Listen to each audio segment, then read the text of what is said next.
Friends, ఇప్పుడే అందిన వార్త. మాజీ సీఎం అనగా కేసీఆర్ అరెస్టు పక్కా ఆధారాలు దొరికాయంటూ వార్తలు అయితే వస్తున్నాయండి. దీనికి సంబంధించి వివరాలు చెప్పడానికి వీడియో చేయడం జరుగుతుంది. చాలా మంది వీడియోస్ ఉన్నారు కానీ సబ్స్క్రైబ్ చేసుకోవడం లేదండి, మర్చిపోతుంది. దయచేసి ఛానల్ సబ్స్క్రైబ్ చేసుకొని బెల్ ఐకాన్ ఆల్ పైన ట్యాప్ చేయండి. ఇలాంటి లేటెస్ట్ అప్డేట్ మిస్ అవ్వకుండా మీ ఫోన్లో నోటిఫికేషన్ రూపంలో వస్తుందండి. చూస్తున్నారు కానీ మీరు లైక్ చేయడం లేదండి. లైక్ చేయడం వల్ల ఇటువంటి ఇంపార్టెంట్ ఇన్ఫర్మేషన్ అందరికీ తెలుస్తుంది. కేసీఆర్ పాలనలో భారీ అవినీతి జరిగిందని కాంగ్రెస్ పార్టీ వరుస ఆరోపణలు చేసింది. అసెంబ్లీ సాక్షిగా కాళేశ్వరం ప్రాజెక్టులో కరప్షన్ జరిగిందని చెప్పింది.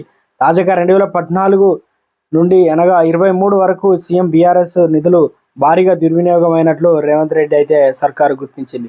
ఇక 2018లో ముందస్తు ఎన్నికలకి ముందు అప్పటి ఎమ్మెల్యే దగ్గర అనుచరుడికి నియోజకవర్గానికి 20 మంది చొప్పున మెడికల్ బిల్లులు లేకుండా 10 నుండి 15 లక్షల వరకు చెక్కులు అందించినట్లు సర్కారు గుర్తించింది. మొత్తం 200 కోట్ల నిధులు గోల్మాల్ అయినట్లు అధికారులు చెప్తున్నారు. ఈ అంశంపై ఫోకస్ పెట్టింది. కాంగ్రెస్ ఎంక్వైరీ కూడా స్టార్ట్ చేసింది.